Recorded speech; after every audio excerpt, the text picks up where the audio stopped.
good evening, or whatever time of day it happens to be. My name is Argo Vermeer, and this is my channel, Argo Vermeer. ARGO space Vermeer, like the painter, VERMEER.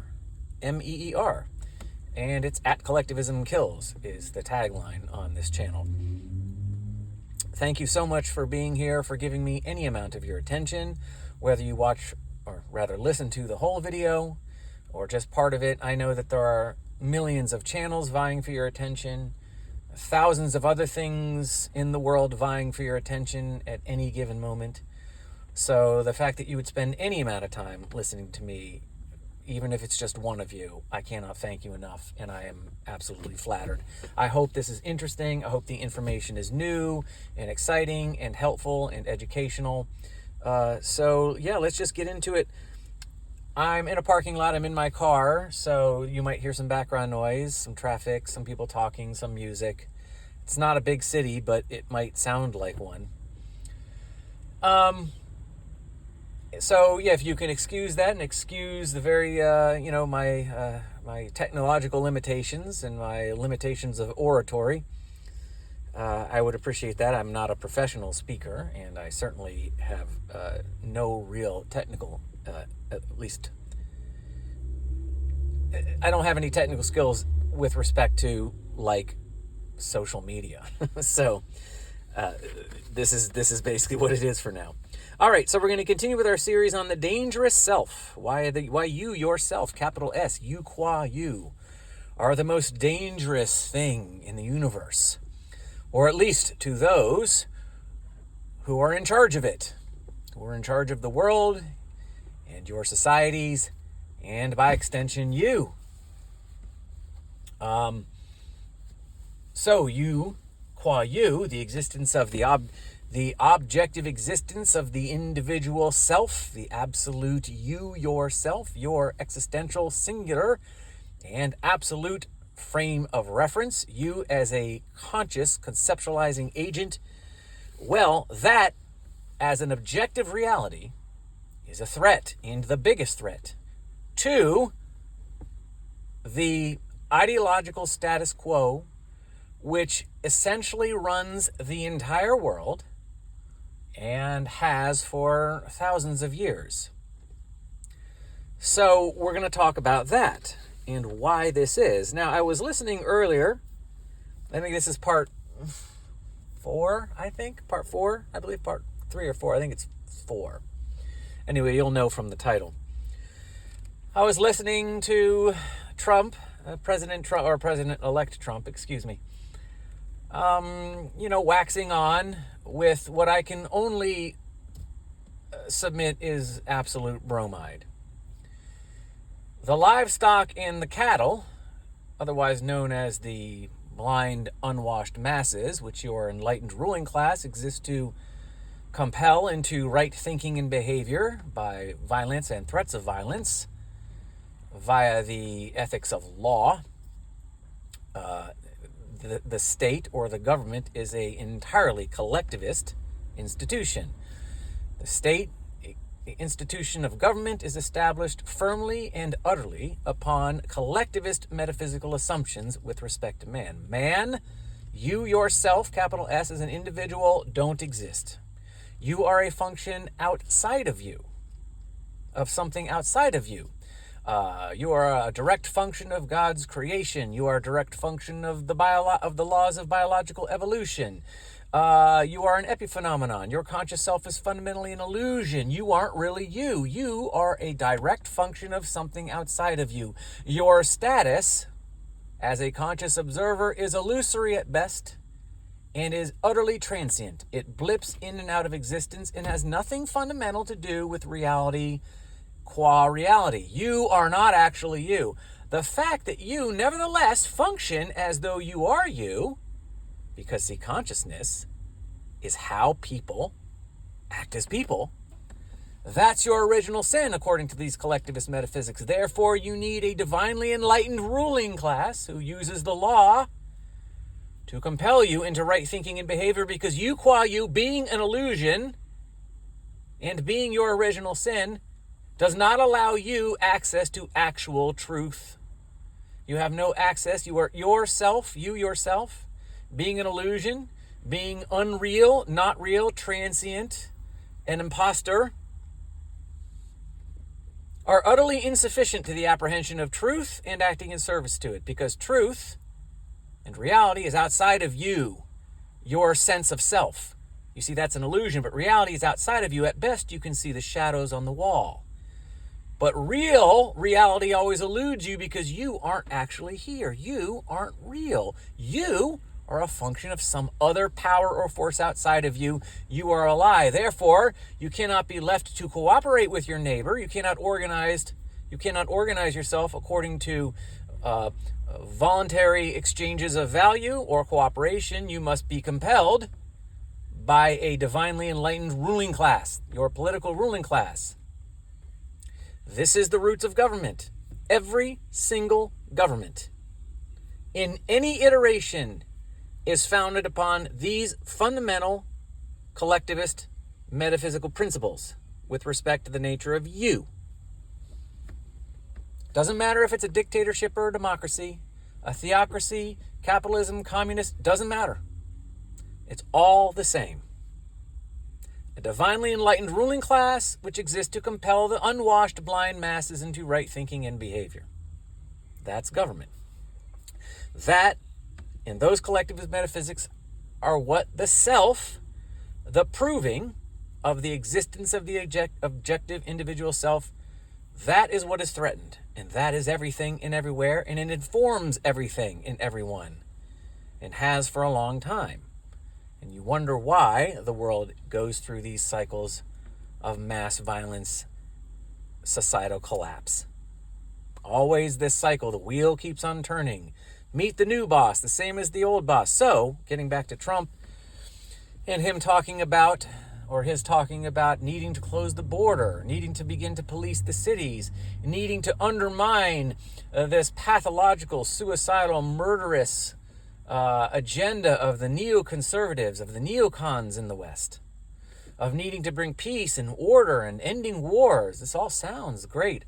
I cannot help but think this is only a bromide. It's a palliative.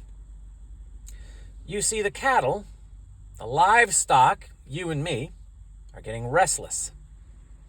So the farmer, the rancher, the owner of the charnel house must come out and sing the soothing song every once in a while to placate the cattle. We don't want them getting restless. We don't want a stampede on our hands. And the reason why I say it's a bromide and I don't trust Trump is because I heard this startling fact.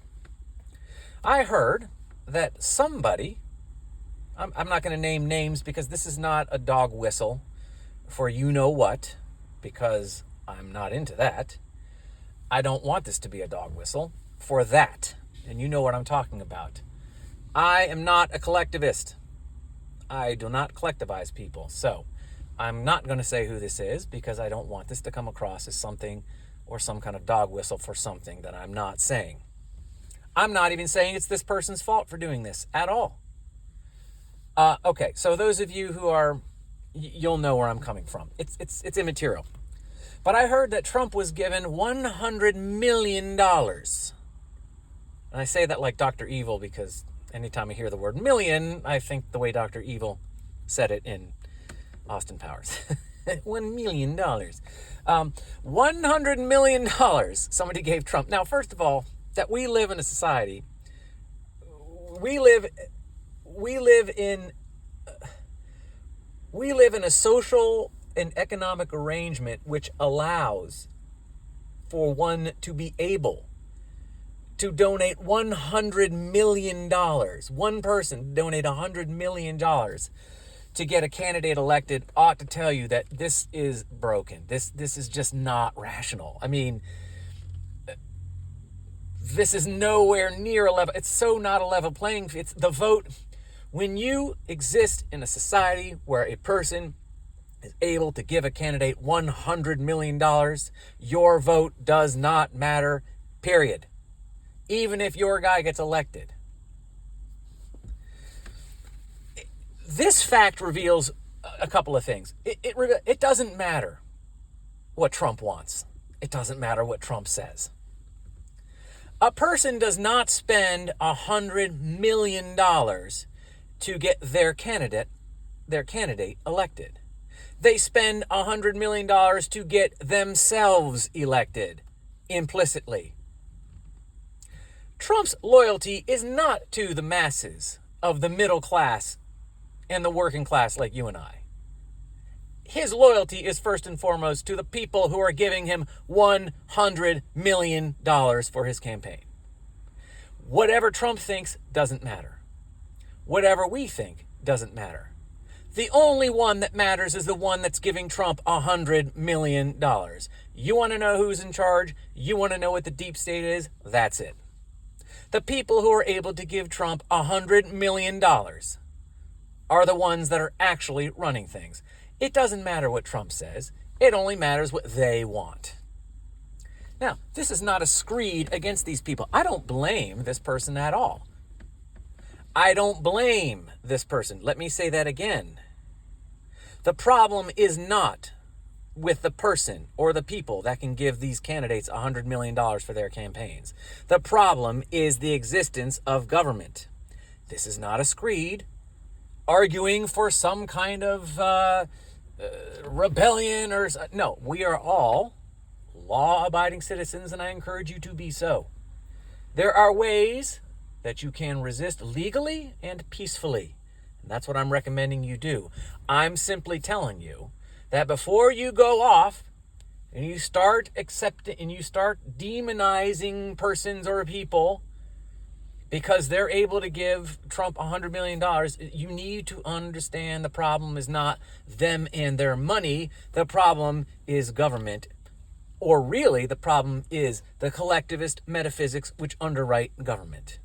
If there is no government, there is no candidate to give $100 million on, and I submit that if we organized ourselves socially and politically according to the actual rational metaphysics, the metaphysics that are not anathema to humanity, you wouldn't be in a position where people would have that kind of money to dispose of anyway. There would be small, tight-knit, high-trust communities.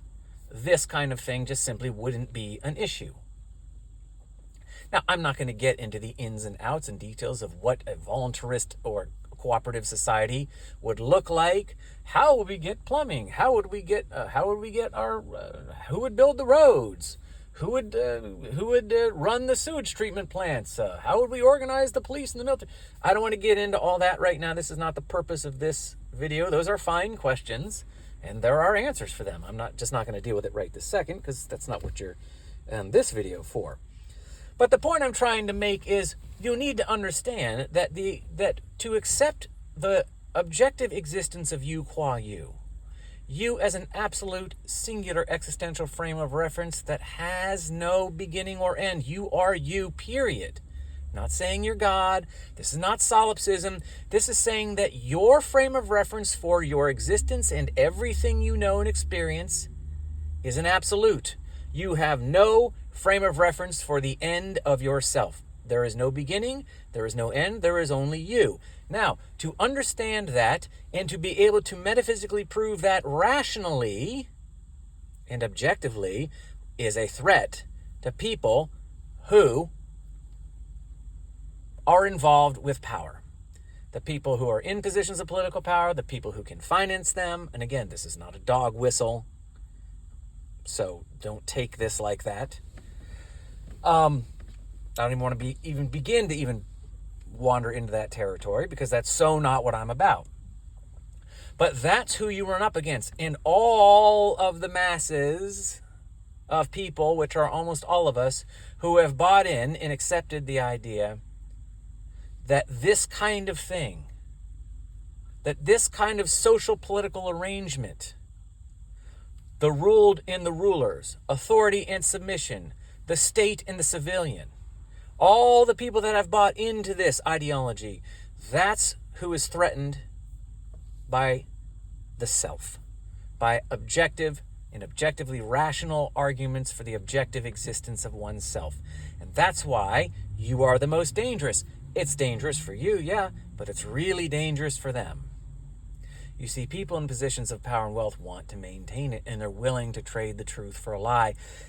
But we can understand why, with them, they're in a position to get and receive $100 million. That's very attractive. That is hard for people not to want to hang on to.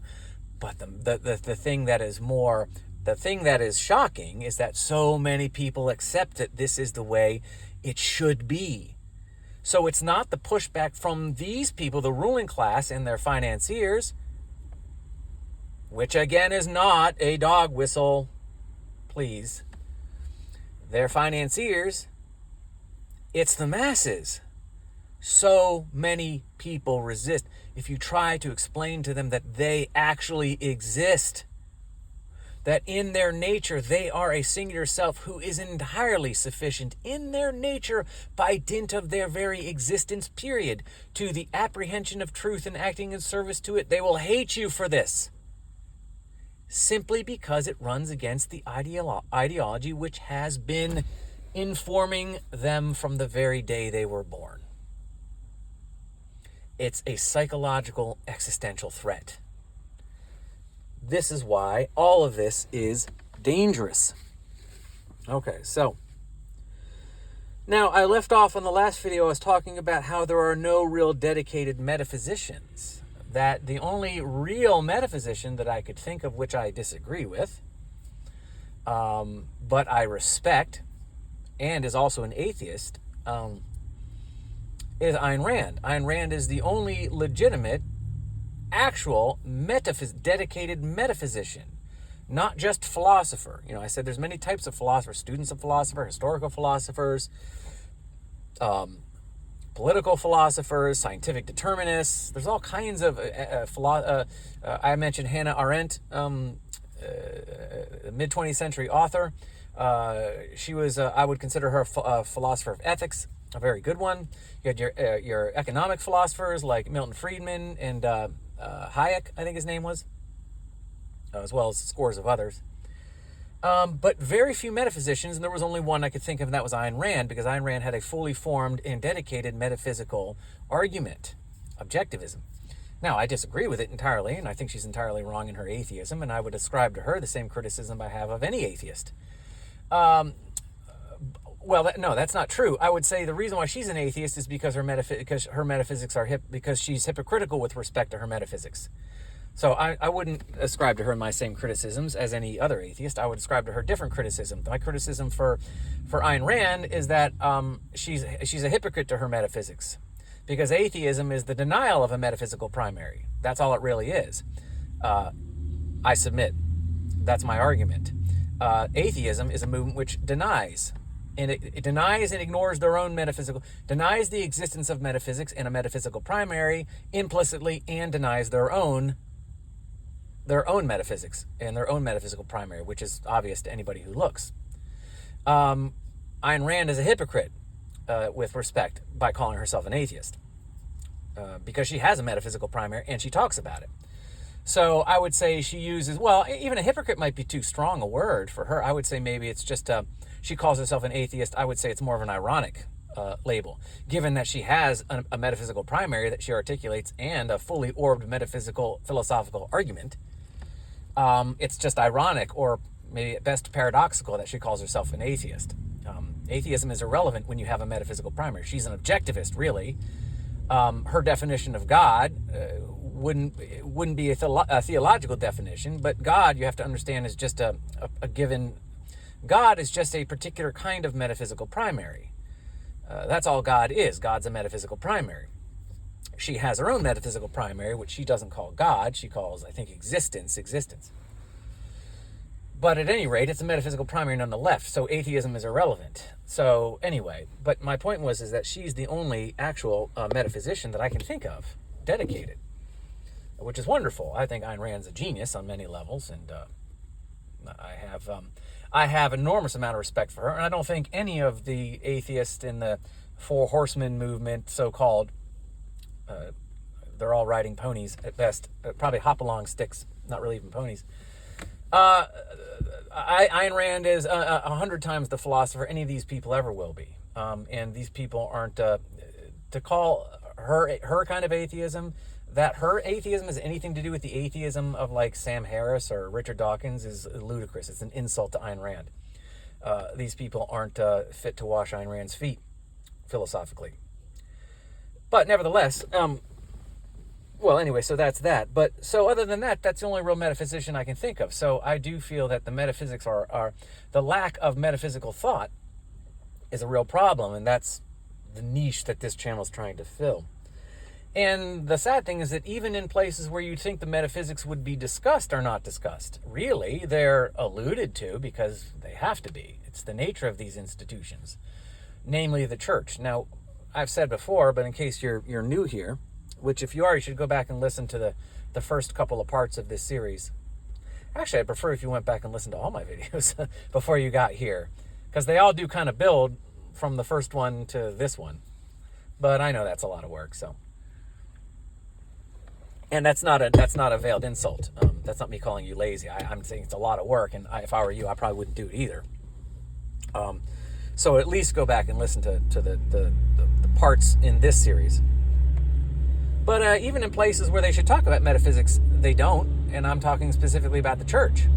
The church is specifically a metaphysical institution, right? I was in the church for, dating myself, 35 years plus.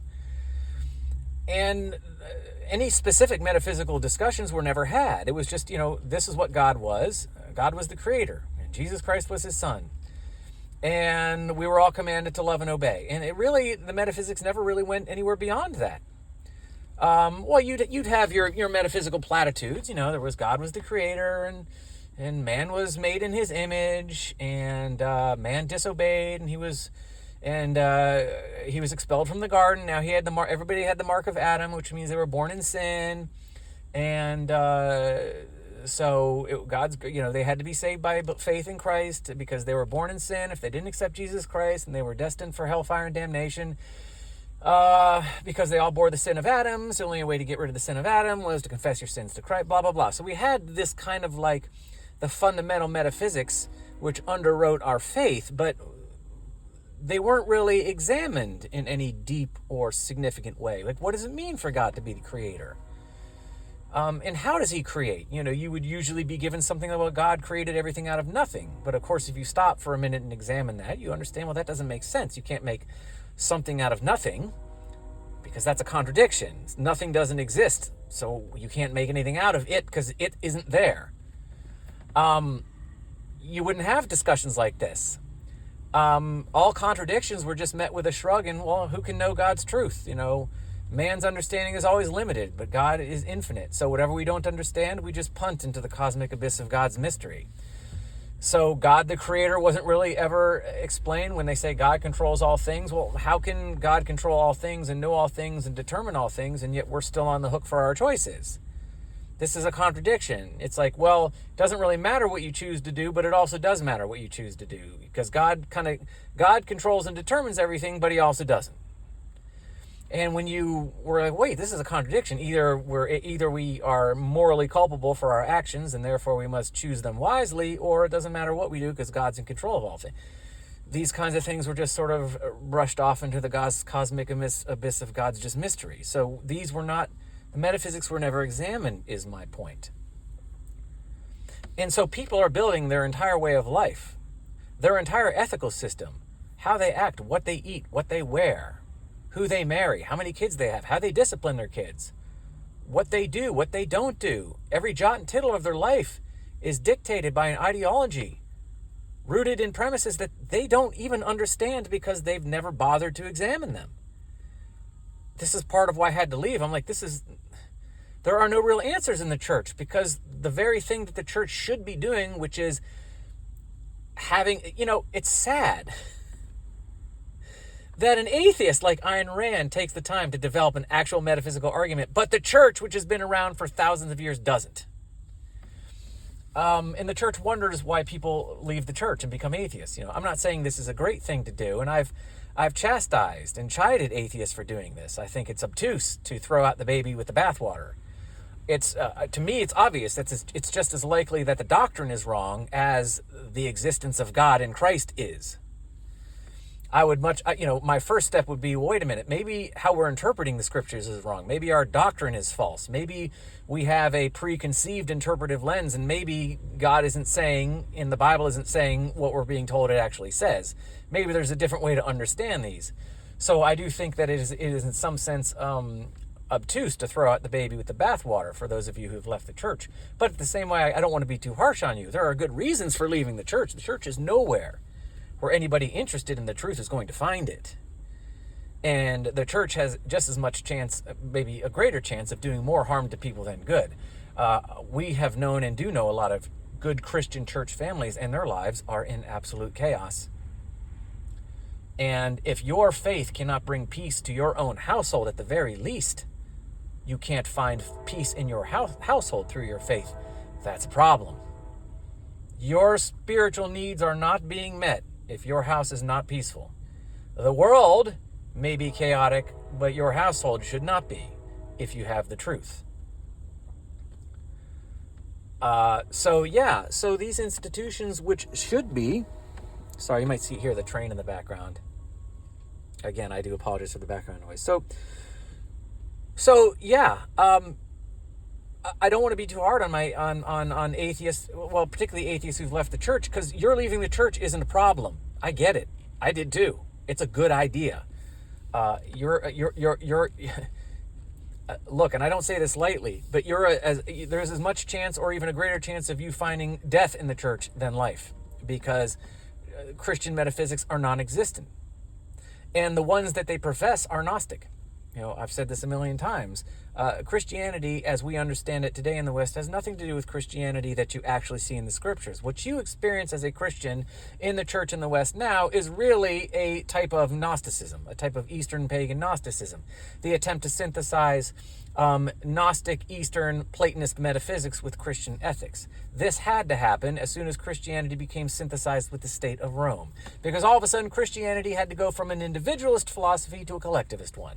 Christianity had to somehow be twisted to affirm the existence of the ruling class in the existence of the state. You don't find this in the Gospels, this object, outright affirmation of the authority of government. Some may argue that Paul makes the argument that we must obey our governmental leaders and stuff, but I would disagree entirely with Paul on that. I don't think you can make that rational argument. And B, I'm not entirely sure that that's what Paul is actually saying fundamentally, but if he is, I disagree. Sorry. I think the idea that somehow the government represents a legitimate and godly institution that we are all morally obligated to obey is ludicrous. I mean, you can't swing a dead cat without hitting a government in the past 100 years that all of us would agree shouldn't have been obeyed. So don't even hand me that, oh, Paul says we should obey our leaders nonsense. If you're an American and you support America, well, you can just throw that the hell out the window, because your entire country was founded on rejecting your legitimate, quote-unquote, political authority. So I don't want to hear that bull crap from you if you're a patriotic, quote-unquote, American. So, yeah, we know that's bunk. I would submit that's bunk. I don't care what Paul said. I am free to disagree with Paul. I don't know that Paul was actually making that fundamental argument anyway. But at any rate, so, moving along, I know I'm rambling here.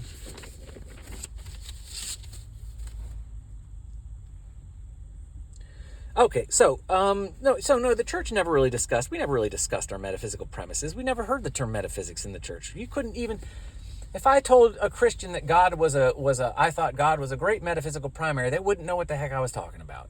99.999% of them wouldn't have any idea what I was talking about.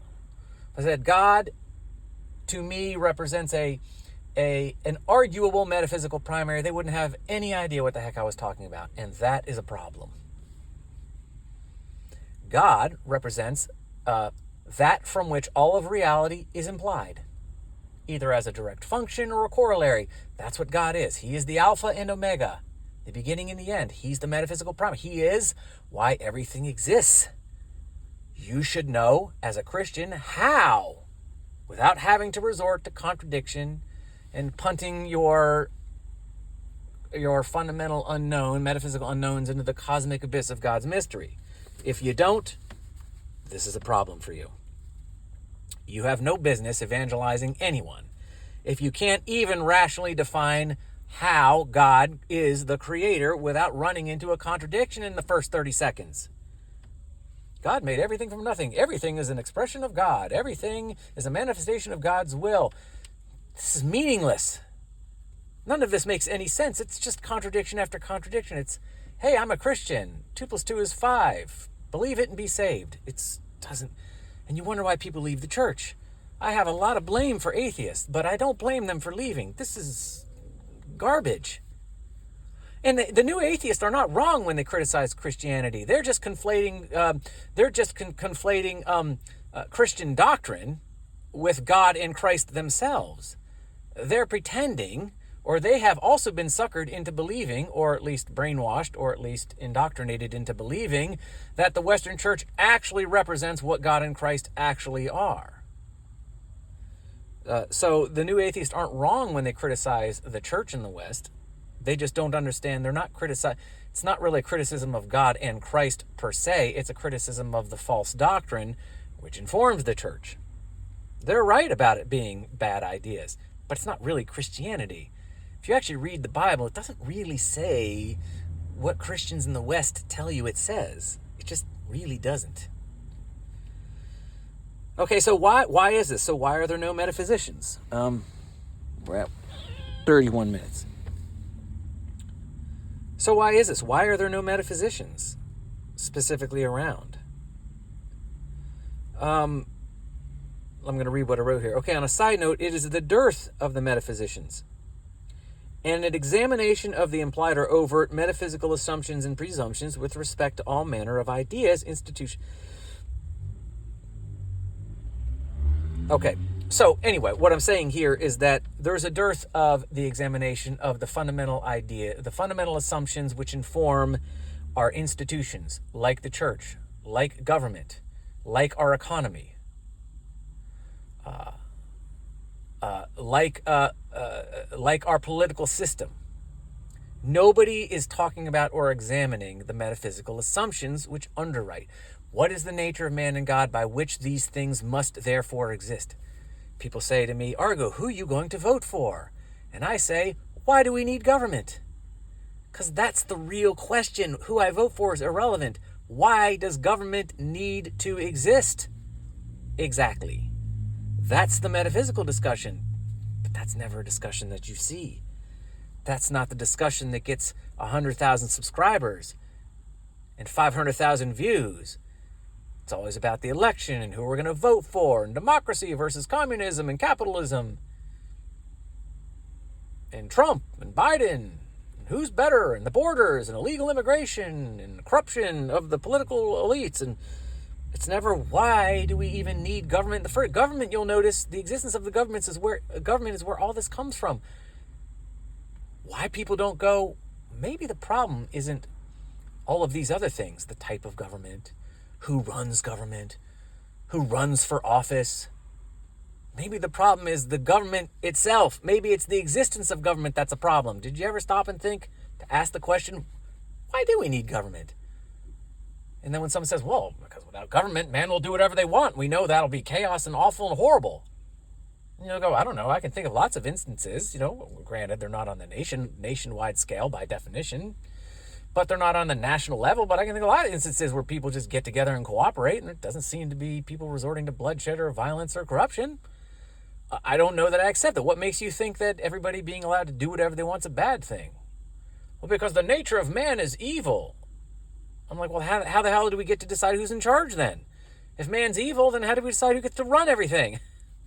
You see what I mean? This is a big discussion, but it's not being had. Okay. All right, blah, blah, blah, blah. I already talked about that. All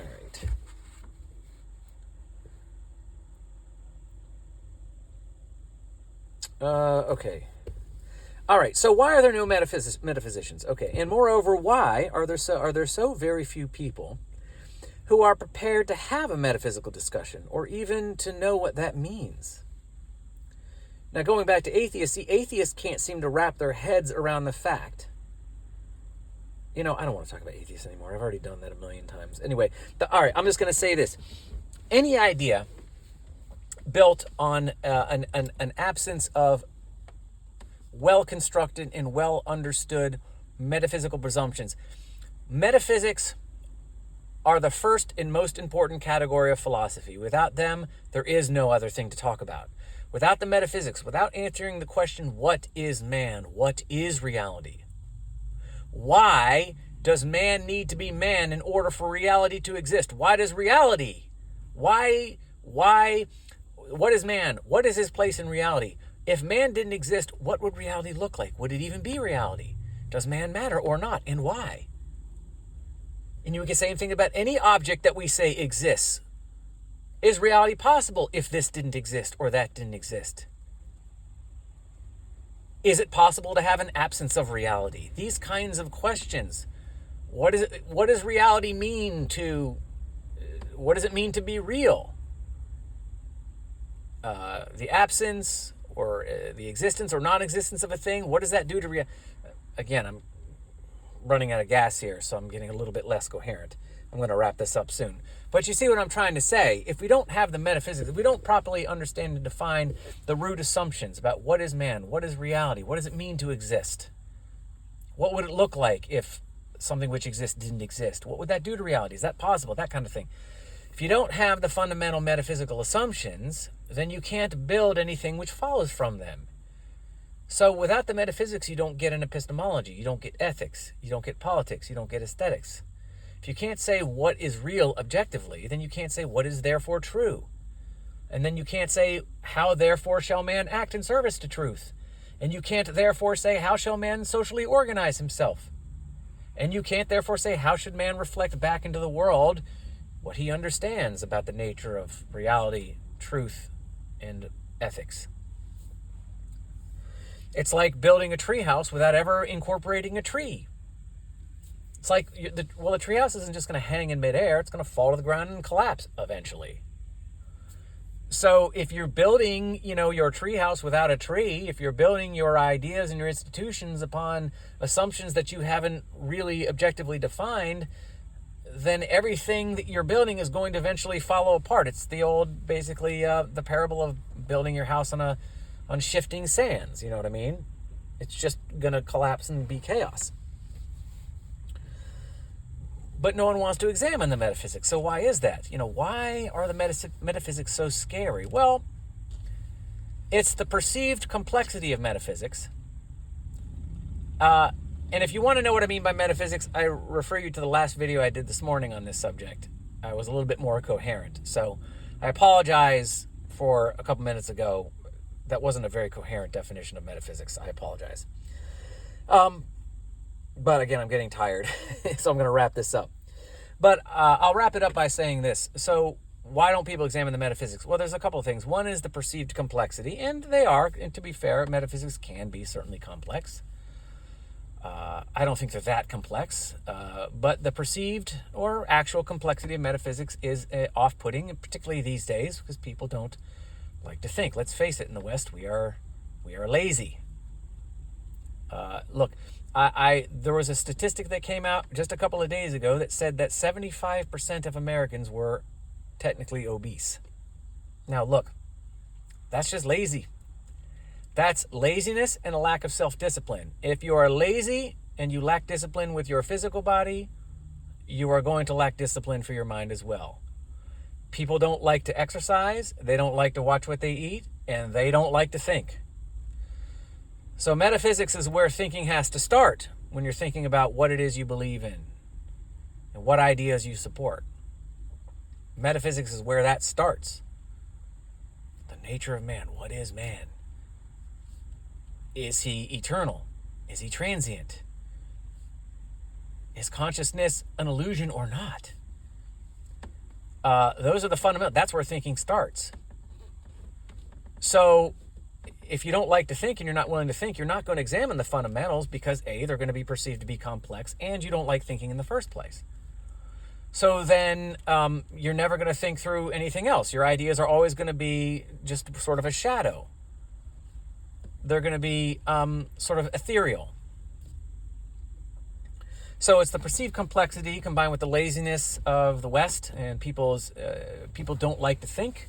The less they have to think, the better. And it has to do with how we're sort of indoctrinated, how we are conditioned as humanity in mass, the masses. We are conditioned from day one to stay away. We are conditioned from day one to accept that what we are told about who we are and what we are, according to the collectivist metaphysics, which inform all of our societies, the false collectivist metaphysics, we're just taught implicitly from day one on a root fundamental level that this is just the way it is. Man has to be governed. We must be governed. There has to be a law. There has to be a leadership. There has to be an authority. This authority is better than another kind of authority. Go USA, go the West, go democracy, or vice versa. This is just what we're taught. We don't examine the metaphysics because we don't think there's any need to. We already have it.